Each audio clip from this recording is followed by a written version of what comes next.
Hello, everyone. Welcome back to another episode of the HR Leaders Podcast, the show where we discuss the future of work with industry experts and HR executives from the world's leading global brands. Today, we're joined by Nadia Vatalidis, who's the Director of People at Remote. Welcome, Nadia. How are you? Good, Chris. So good to be here nearly a year later. I know. It's crazy, right? First and foremost, how tidy is your background? Surely it isn't that tidy all the time. Come on, be honest. I know. We just chatted about this, right? And usually there's like crayons and cookies and highlighters from kids making school projects or plates or jackets. Yeah, so you're right. I made sure today you got the clean view and no washing rails in the background. Yeah. Well, first and foremost, congratulations on the new role. What an exciting company to be part of. It's so funny how obviously you was at Gitlab before, who pretty much wrote the playbook on remote work and still offer so much value in that space. And now you're working for a company called Remote. So tell us how that happened. Yeah, great question. And it's been such an amazing journey. I sent Sid and Carol, my previous leaders, an email the other day to say to them that I don't think I would have been in this role if it wasn't for my experience at Gitlab and that sort of amazing journey into this asynchronous remote space. And I think I learned so much there, the basics as well, because I started as a recruiter at Gitlab. And I think that journey was just such an incredible sort of eye-opener into the global world and what's out there. It also got me out of the very local sort of, I nearly want to say oversaturated South African space. So that's been super cool. And working with Job has been incredible, our CEO here at Remote. He was my VP of product back in the day when I was a recruiter at Gitlab many years ago. So it's been incredible to work with him again. And I'm enjoying what we're building. I specifically think that there's two sides to this, right? Remote is building all these amazing entities directly to let companies hire anywhere in the world. But the part that excites me the most is part of the reason I was able to join Gitlab is that back in the day was that we're opening opportunities for very rural talent in locations that's potentially not as accessible and where Silicon Valley startups or amazing UK-based startups don't hire. And so I think the opportunity that brings to incredible talent around the world really excites me. I have folks on my team that are located in rural Mexico or somewhere in the Philippines. And I'm just excited that it's no longer just metropolitan cities, but all over the world. And being part of this journey is incredible. Yeah. And for everyone listening, so Remote was a partner of yours whilst you was at the organization, right? So it must be quite interesting to one, being a customer of Remote, now sitting in the seat, leading the people team. That must be pretty cool. Yeah. I had this opportunity to get involved with international expansion at Gitlab. And we literally had 20 or 30 countries that we were thinking through converting either to entities or to these professional employment models or an EOR or a contractor model or whatever is compliant and socially acceptable in that location, right? And we reviewed a ton of vendors. We had, amazing vendors there as well. But something that stood out about Remote was certainly the pace and how they collaborated and partnered with us to unblock locations that we were really struggling with and that needed to move really quickly. So that excited me. But I also like a product tech company. I've always enjoyed the product side of tech. And so the fact that we're building a really cool platform that makes that onboarding journey very seamless, very fluid, very compliant, no documentation sort of flying over emails, which, as we all know, with personal data is never a good idea. So I really enjoyed the interaction. And I also enjoyed the people that was working with me on some of those projects on the other side. So it's been quite incredible to come over and now being on the vendor side of Gitlab. I still have great connections at Gitlab. I still love their people and love what they're building and where they're heading. So it's been nice to also follow their journey from a different angle. So on to today's obviously topic, talking about the day-to-day leadership in the remote first future. What's the biggest challenges of leading remote teams? Because many managers and leaders, including myself, have been thrown into this position whether we liked it or not. And it's challenging, right? To me, it comes down to two key things that you probably need in any company anyway.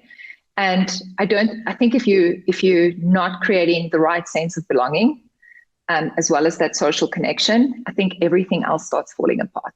So, and if I talk about belonging, that's a topic all on its own, probably for another day.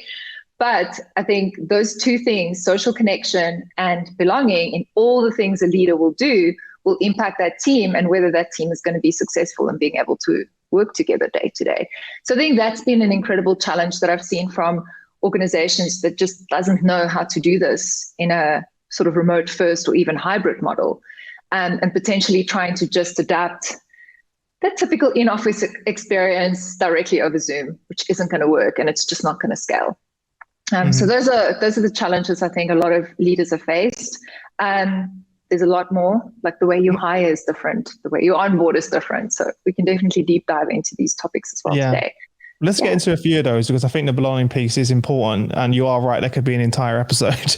But in your experience at Gitlab and now at remote, how do you create a culture of belonging when you're remote? I think the first thing is it directly influences your inclusion aspect. So I feel like belonging is a topic that can't go without the rest of that, which is diversity, equity, and inclusion. And then the one piece that often is missing from that whole area is social connection, right? So to me, all of these go together, and it starts from your hiring journey all the way through to your onboarding journey. A piece about belonging that you could start working on is the way you interact with your team, the way you are building social connection day to day. Things like, what are you doing in your team to make sure folks are actually getting to know each other? I see a lot of companies, having these back-to-back Zoom calls without their cameras on. Totally okay. But I don't know how much they're learning about each other. I don't know how much trust there is between the human side behind all those folks that's doing this right now. And so something that I'm doing in my team that's working really well, and a lot of our leaders at Remote is advocating for this, is every week when we have our weekly meeting, we only have one, weekly meeting as a whole team. We actually kick it off with a bit of social connection. And to ensure that this doesn't sort of sit with Nadia alone and me always having to advocate and sort of the one being the one that's talking, I've created it in such a way that my whole team is responsible for social connection. And so every person in my team has an opportunity to host our weekly meeting. And that starts with a small icebreaker activity, fun topic, question, whatever you want, as that first sort of, now it's longer than 7 minutes because we're slightly more people, but probably 10 to 15 minutes of a call, right? And this is in small teams that it works well. I think in larger teams, it becomes harder. What that's created is people are generally getting to know each other. They're getting to know what they like. They're getting to see trends and overlap of interests and things that they wouldn't have necessarily known unless we were actively asking these questions and speaking about it. It also gives everyone a chance to show up in the call. And by show up, I mean truly like being engaged and being available and listening. I think my number one, it's not a rule, but it's definitely something that's worked, is if we all show up in the same way, we're all going to engage. If we all show up in different ways, we're not going to engage. So if half the team's cameras are always off during the call and the other half is always on, there's sort of that sense of someone else is continuing to work on something else and they've just stopped engaging and moved on to a different topic, right? So I like that without me ever having to say it out loud, folks are showing up in the same way to these calls. And so we're all engaged in a similar level.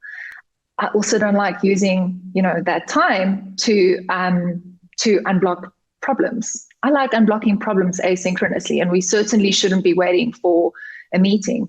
So just having that social connection time and then pivoting to more serious topics or things that's generally blocking someone does actually create an amazing sense of belonging. There's many, many other things that you can do as a company to create that. And that leans, I think, heavily onto the sort of cultural diversity side, the representation you have across the org, including in leadership levels. I'm extremely proud of this, but we're still 50% female at Remote. I'd love to see this number stay as we scale. We're going through hypergrowth. 50% female? Yeah. Wow. In a tech company, that's almost unheard of. When I joined, when we were 70 odd people, I started out like that. So I started with this amazing foundation already set out for us. But I think keeping it is harder, right? Making sure that you maintain that is way harder. So that's been incredible. We now need to work on how do we maintain that? How do we further create representation of all these amazing hundreds of cultures that we already have at Remote? You mentioned earlier asynchronous work.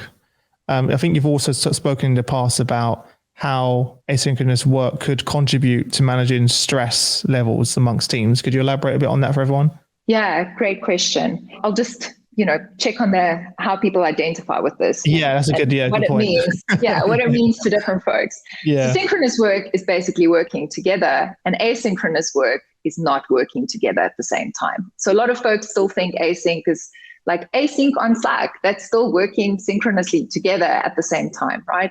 And I think, so to me, that's the difference. But async, the reason why it creates a lot of safety and trust and also less anxiety is that I can go and work on something that, and even we have this amazing value called transparency. So I can even work on it while other people are potentially seeing it.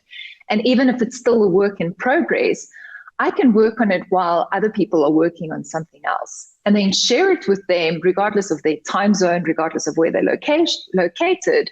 And they can review it when they're available in their day.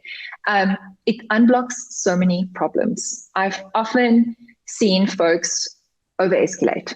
I've seen this in many organizations where people tend to over-escalate and nearly either run to their manager or run to their peers with very basic problems. But what async also does, it gives you that opportunity to solve a problem yourself and being empowered to do so because it's async. So knowing that, let's say I'm located in Japan and you're located here in South Africa, I don't need to wait for you to wake up to solve this issue or start working on this project. I can just start working on it.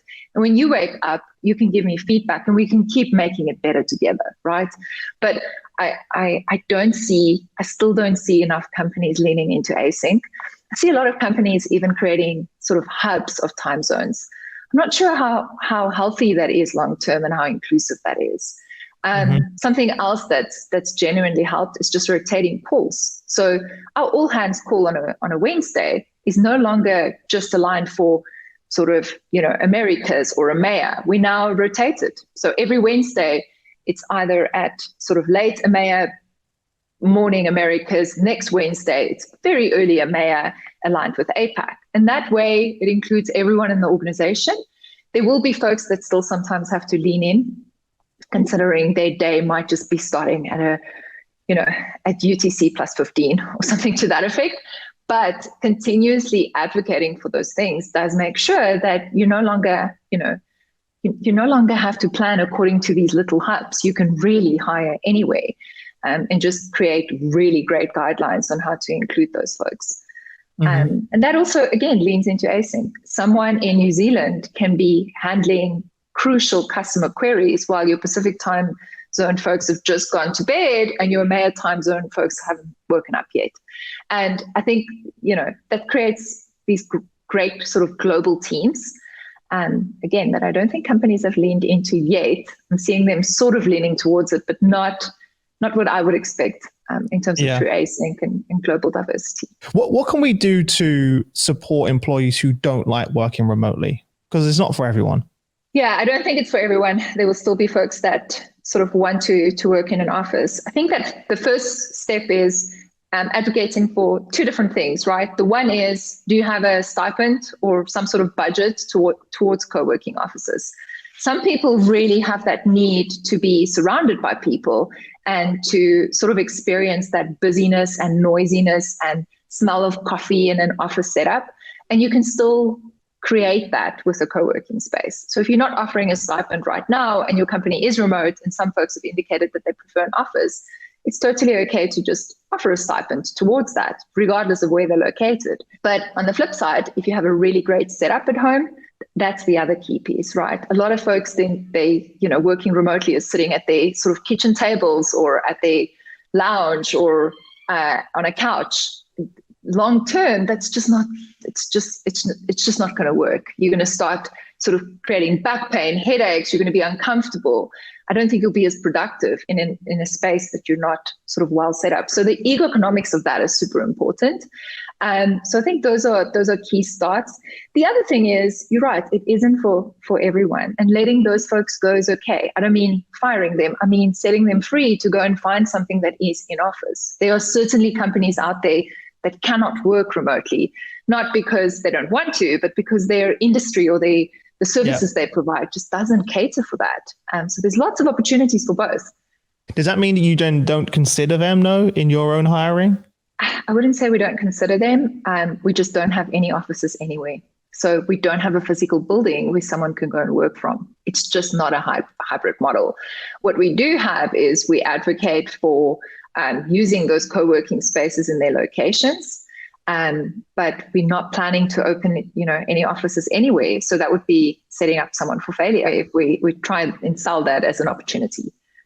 What would you say to companies, though, because I'm speaking to so many CHROs every day now, slowly returning to the workplace, and they have that, they have a set of employees who can't wait to get back. They have set employees who are somewhere in the middle, and you have others who just don't want to return whatsoever. What advice would you give to your colleagues listening for that population who don't want to go back to the office? Yeah, there's a difference between work from home, right? So working remotely from home and remote first. You can still apply remote first practices and methodologies to a hybrid model. So, but there's a few things that you need to keep in mind, right? So if you're going to be doing that hybrid thing where some of your people want to stay sort of at home and some wants to go back to the office, I would suggest that just make sure your leaders are advocating for that and are inclusive and make decisions based on those decisions, right?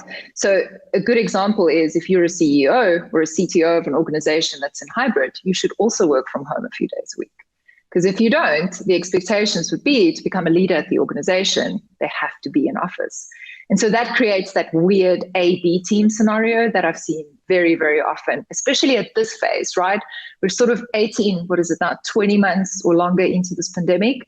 And as folks returning, I can already see this like team A, team B forming in many organizations. And I think to avoid that is just document everything. Make folks join, meetings from their own laptops. Make sure those meetings are time zone inclusive. Let your leaders work from home as well and advocate for it and represent that. I think that would go a long way. There's a lot more in terms of remote first. Again, I always feel like this is a topic I can talk about for hours and that I'm so passionate about. But even the way you do performance reviews, right?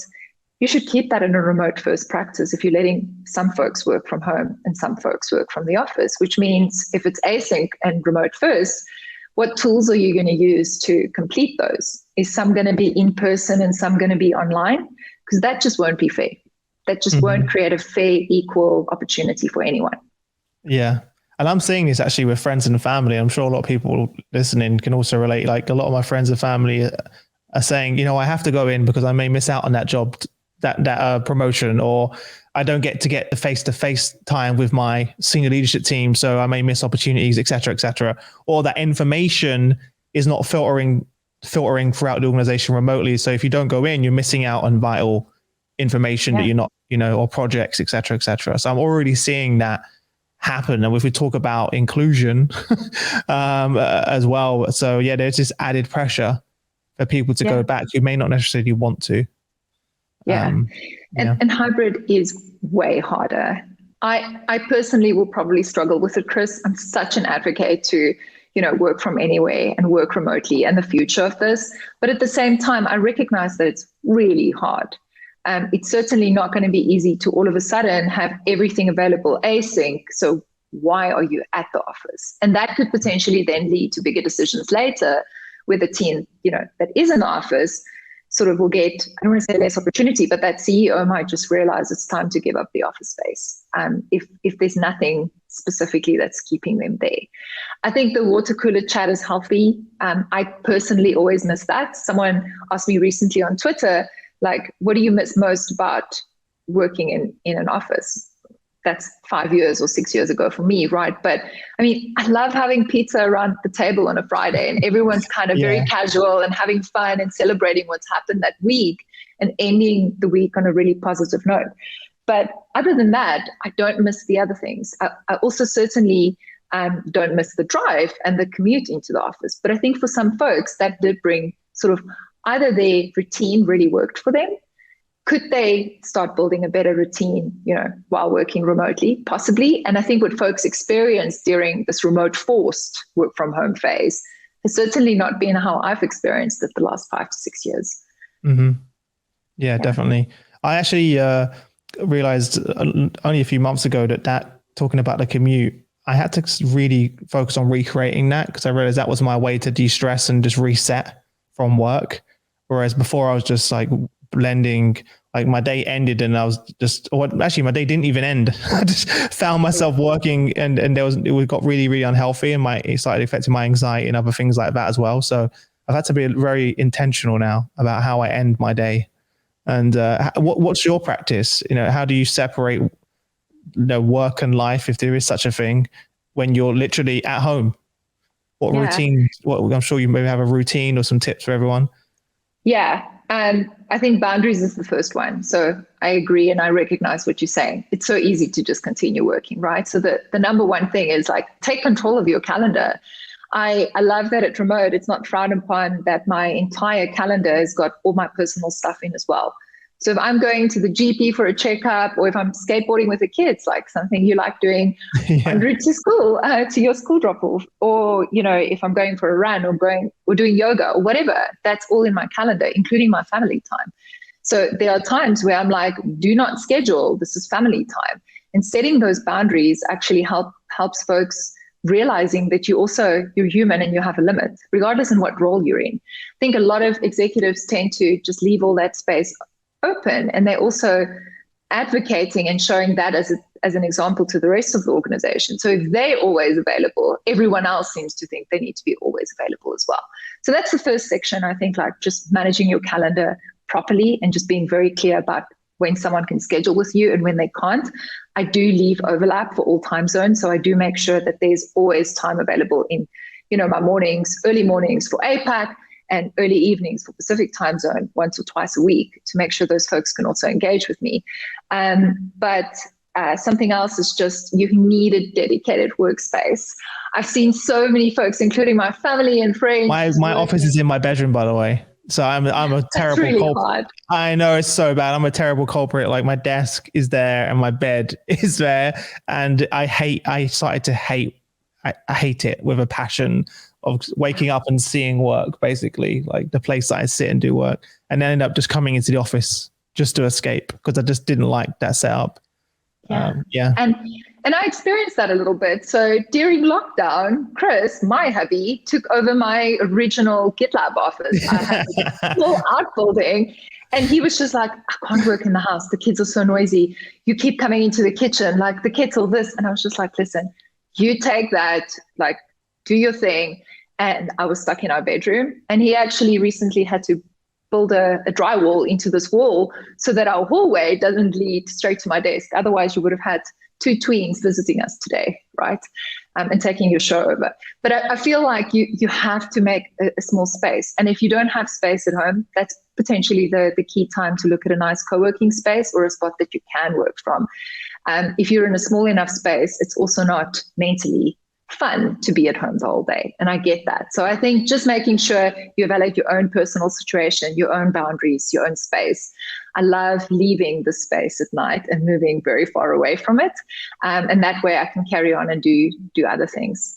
Also like scheduling things outside of work, after work, because that way it's a great way to stop working. So if I'm going to do a fun family call or play soccer outside with the kids, I literally put it in my calendar. And it nearly helps mentally with like knowing, oh my gosh, I told Angelo I'm going to play soccer. That's a good idea. I need to start doing that. Yeah. Yeah.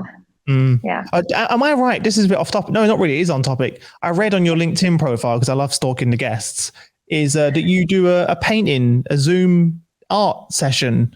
Did I make that up? You're lucky. I have it on my desk. And you do? Prepared, okay, let me see. At Gitlab. this was such a cool Oh, experience. so you actually have the painting with you. I know. One of my colleagues did Oh, that's cool. That's really nice.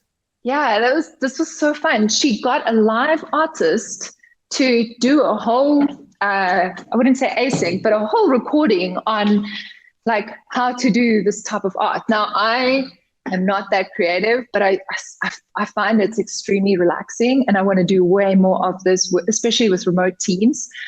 This is a really fun, inexpensive way to literally, engage everyone and do something completely outside of the norm.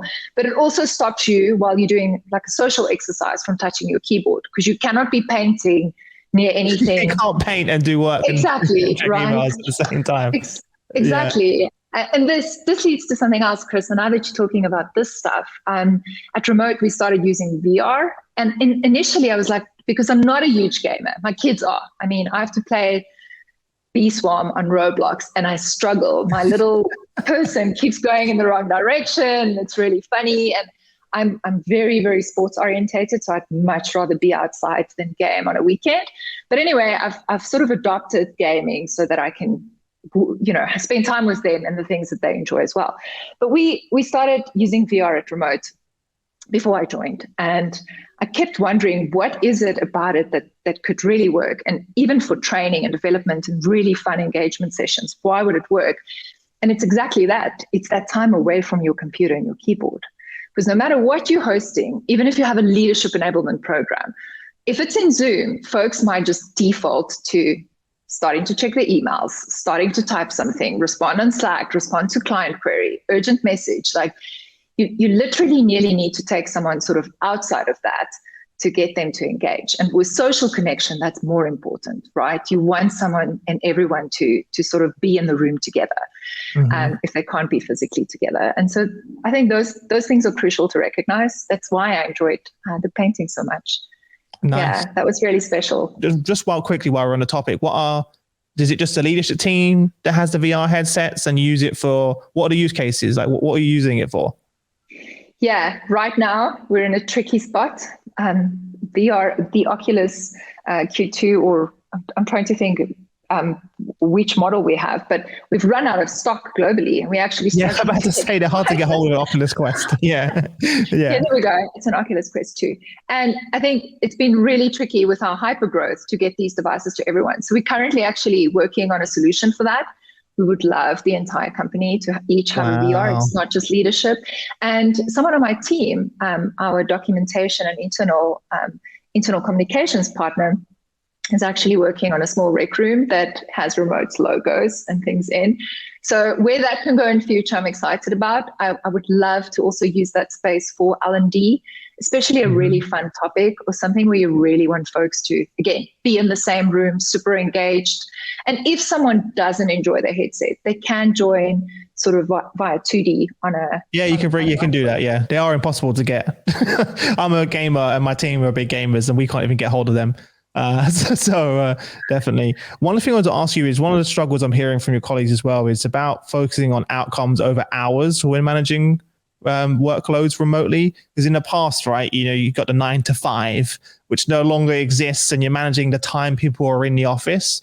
And a lot of our technology and structure was based around that, which is obviously dates back all the way to the Industrial Revolution. It's very outdated. How do you manage work and managing workloads remotely? What have you found that works best? Yeah.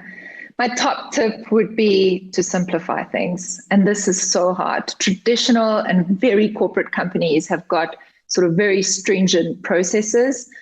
I really like dumbing those down and just removing all the fluff. So if you think about, if you did something, let's take a really brief example.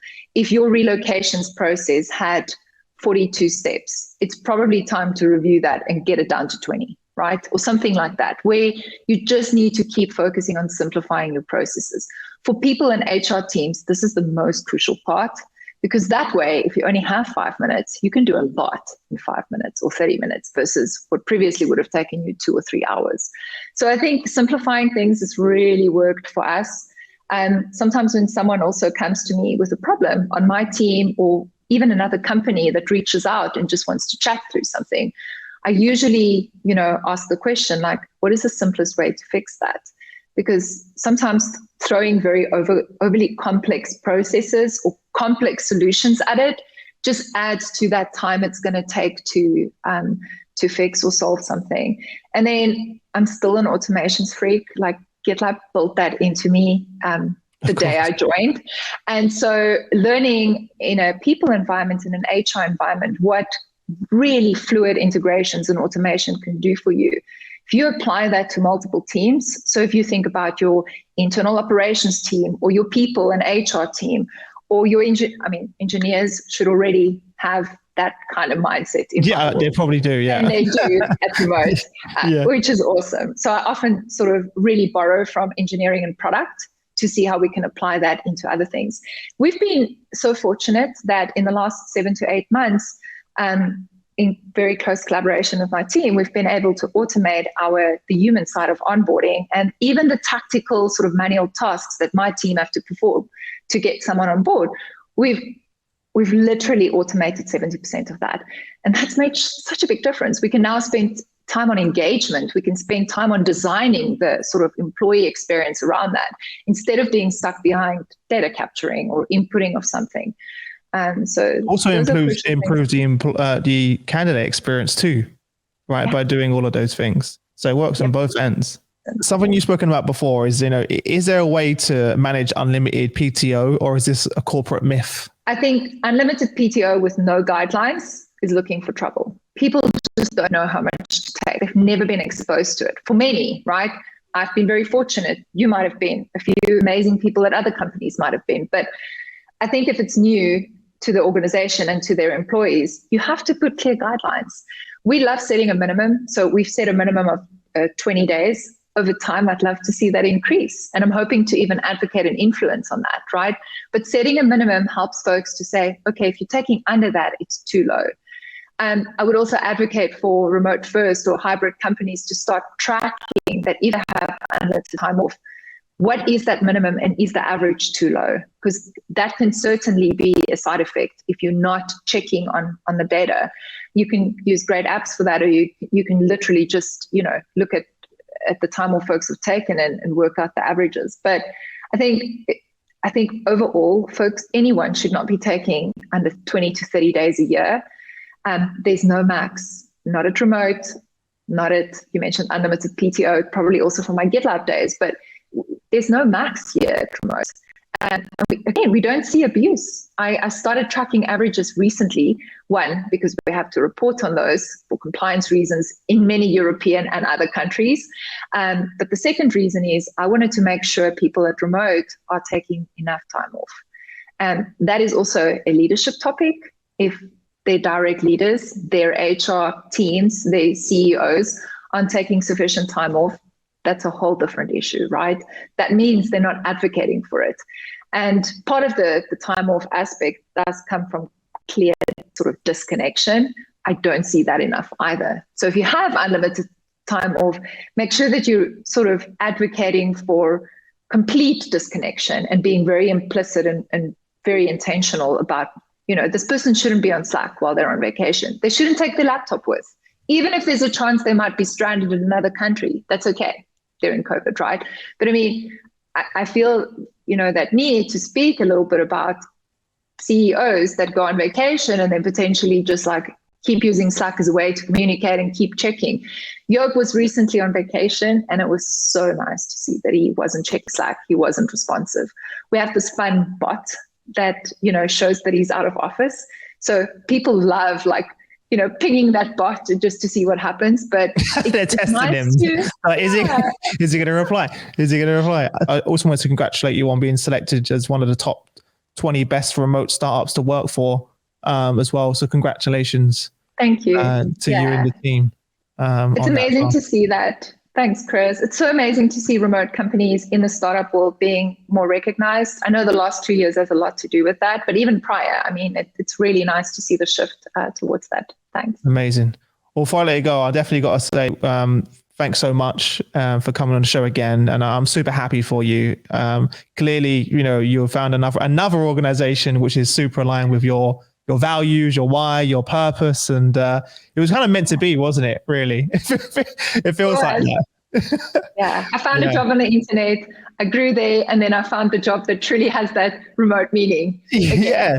And not only are you getting to do it in your own organization, you're getting to work for an organization that makes this possible and empowers companies and employees all over the world to make that happen. So it's pretty incredible. Yeah, I think the last thing I will just say that it's really done is I really hope to advocate for folks like myself that's maybe stuck in a location that doesn't necessarily have Silicon Valley startup opportunities. They're out there and you've just got to search for them. And literally, both of these opportunities would be available via Boolean strings. And so just like any other job, just add remote working to that search and then find it. So yeah, amazing. It's been incredible so far. Amazing. Well, before I let you go, where can people connect with you? If they want to connect with you or find out more about remote, where's the best places? Yeah, so they can definitely visit remote.com. We're lucky. We have the name and that's pretty cool. And the URL.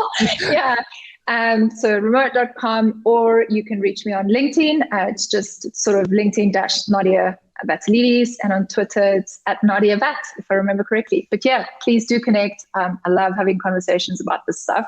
And if anyone needs help sort of to think through remote work, I also love talking about it. So if you want a 30-minute coffee chat, I'm always open to that as well.